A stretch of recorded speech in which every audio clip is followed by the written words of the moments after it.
dipersembahkan oleh... Ya, kembali kita berbincang masih dengan Pak Tafib Attikbud KBRI di Dili, Timor Leste.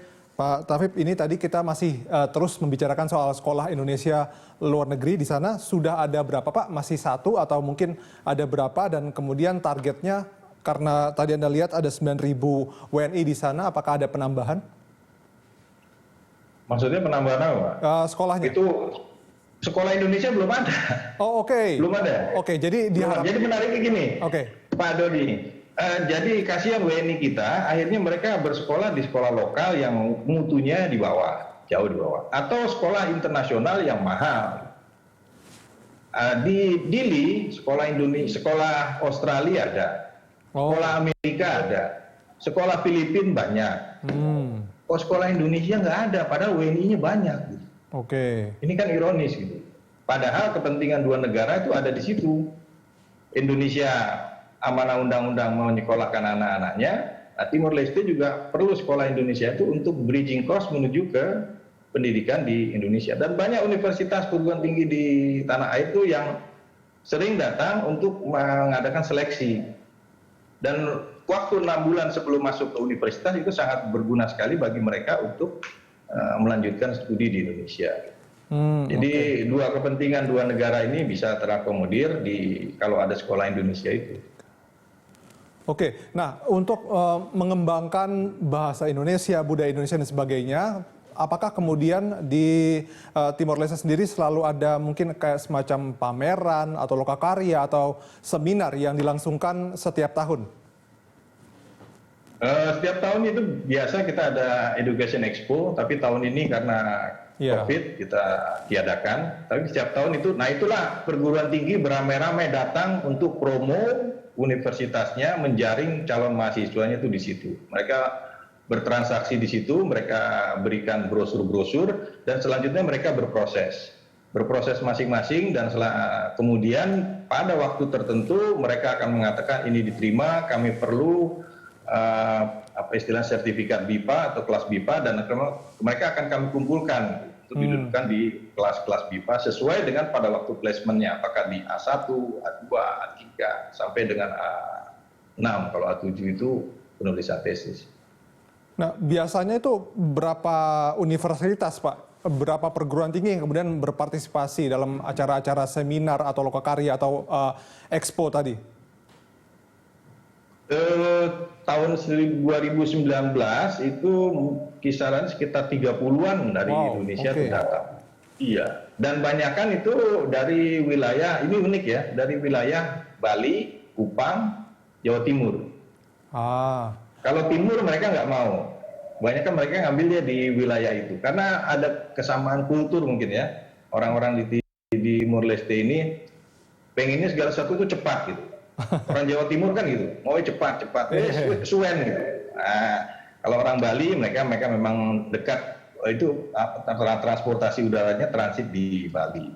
Jadi perguruan tinggi di tanah air itu sangat antusias kalau kami undang untuk datang ke Timor Leste, mereka datang. Artinya dari masyarakat di Timor Leste sendiri kalau misalnya ingin melanjutkan pendidikan, mereka juga condong melihat ke daerah-daerah di Indonesia yang mungkin punya kesamaan budaya, tidak 100% sama tapi mirip begitu ya Pak ya. Tadi seperti Anda bilang mungkin kan jarak antara Timor Leste dengan Kupang, dengan Nusa Tenggara dengan Bali itu tidak terlalu jauh begitu. Iya, samping dekat transportasinya, dan juga jangan dilupakan alumni dari universitas yang ada di Jawa Timur dan juga di Bali dan di Kupang itu sekarang itu banyak. Jadi magnetnya itu mereka melihat figur siapa waktu itu yang sekolah di sana, sekarang sudah berhasil, mereka mengikuti, dan biasanya mereka sangat mendengar gitu. Pesan-pesan dari seniornya yang pernah bersekolah di sana itu mereka betul-betul simak dan betul-betul mereka pahami. Nah kalau misalnya tadi pilihan perguruan tingginya, pilihan universitasnya lebih banyak ke daerah-daerah Bali, kemudian Nusa Tenggara dan sebagainya. Ada nggak sih Pak mungkin semacam jurusan atau fakultas favorit biasanya yang diinginkan oleh teman-teman di Timor Leste? Kalau itu tergantung variatif ya. Kemarin itu saya terima ada 10 orang diterima di Trisakti, itu jurusan transportasi dan logistik. Di Trisakti yang di Jakarta itu.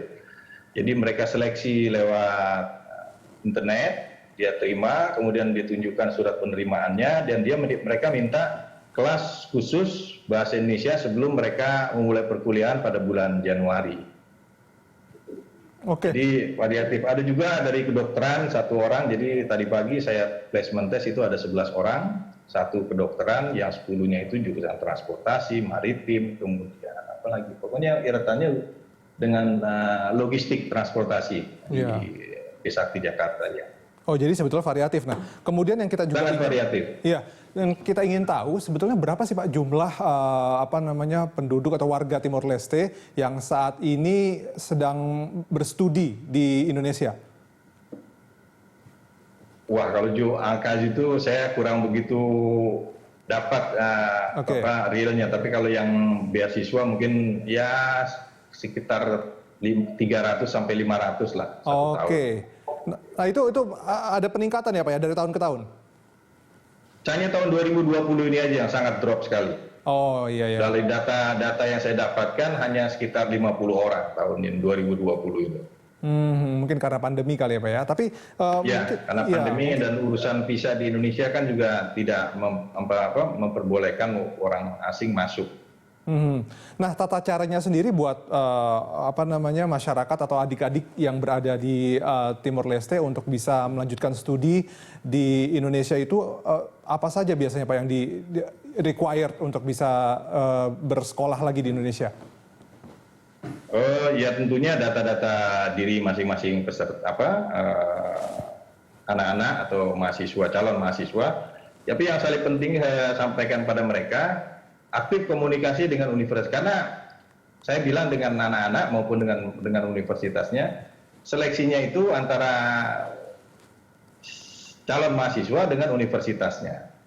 Jadi mereka yang melakukan seleksi gitu. Sampai mereka diterima, barulah mereka lapor ke Kementerian Pendidikan Timor Leste akan sekolah di Indonesia. Baru Kementerian Pendidikan Timor Leste minta kepada KBRI, tolong anak ini dipersyaratkan harus punya sertifikat BIPA Bahasa Indonesia. Kalau enggak harus dimasukkan ke kelas BIPA. Baru kemudian mereka apply visa dan baru mereka berangkat ke tempat kita. Itu rata-rata berapa lama waktu yang dibutuhkan Pak untuk mengurus berbagai keperluan yang mereka harus siapkan untuk bisa melanjutkan studi ke Indonesia?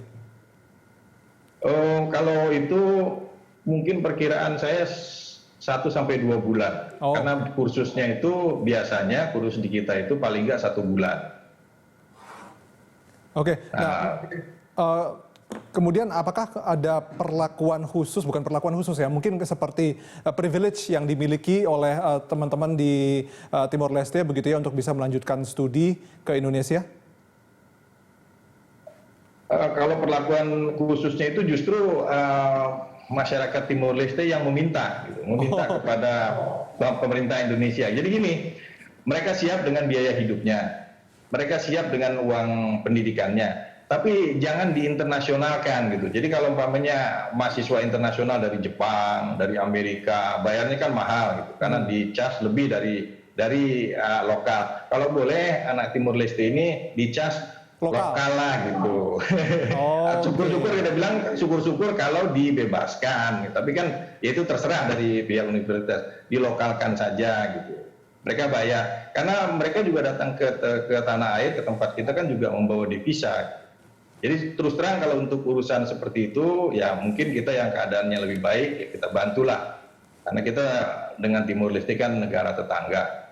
Orang Indonesia kan saudara kita kan tetangga. Betul. Orang di Timor Leste itu pemimpinnya selalu bilang gini, Pak Sanana selalu bilang gini, you can choose your friends, but you cannot choose your neighbor.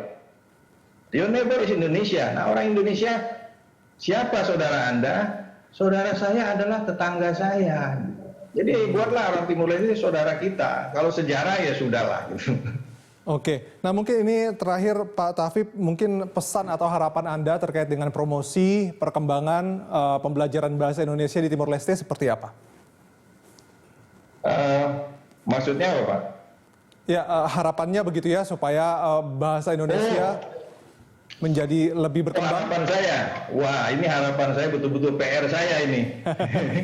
Jadi saya berharap betul, kan pemerintah Indonesia itu pengen bahasa Indonesia go internasional, internasionalisasi bahasa Indonesia di ASEAN, termasuk di Timor Leste. Oke, nah, Timor Leste mengatakan bahwa bahasa Indonesia bahasa kerja. Nah, dua kepentingan negara ininya, supaya di Timor Leste itu terimalah bahasa Indonesia dalam kurikulum nasional. Dengan begitu, apalagi yang saya bawa dengan materi MIPA itu gampang, gitu, memudahkan mereka. Gitu. Nah, kalau itu sudah terpenuhi, masuk dalam kurikulum nasional, nggak harus lagi di SMA. Dari awal bisa mulai. Karena yang di BIPA itu sangat mudah. Dan saya kaget waktu di distrik bilang, kok bahasa Indonesia yang Anda bawa kok mudah? Ya kenapa mesti yang susah, Pak? Ada yang mudah kan, tujuan komunikasi, kepakailah ini. Kalau nanti sudah pintar, dia akan pintar dengan sendirinya. Karena bahasa itu habit. Bahasa itu kebiasaan. Seperti orang bersepeda, once you can bike forever. Oke, ya jadi. Ya kan? Jadi bahasa juga adalah kebiasaan. Jadi PR-nya Pak Taufiq dan teman-teman di KBRI Timor Leste masih cukup banyak. Saya nggak mau nahan lagi karena memang sekarang di sana di Dili sudah jam 10 malam ya Pak ya. Jadi silakan beristirahat. Terima kasih atas waktunya. Sehat-sehat selalu dan juga salam buat teman-teman di Adikbud KBRI di Dili ya Pak. Iya. Sama-sama Pak Dodi, semoga sehat kita semua. Baik, ya pemirsa demikianlah 60 Minutes with Adikbud KBRI Dili. Atas nama seluruh kerabat kerja petugas saya Ahmad Purwadi undur diri. Terima kasih, sampai jumpa.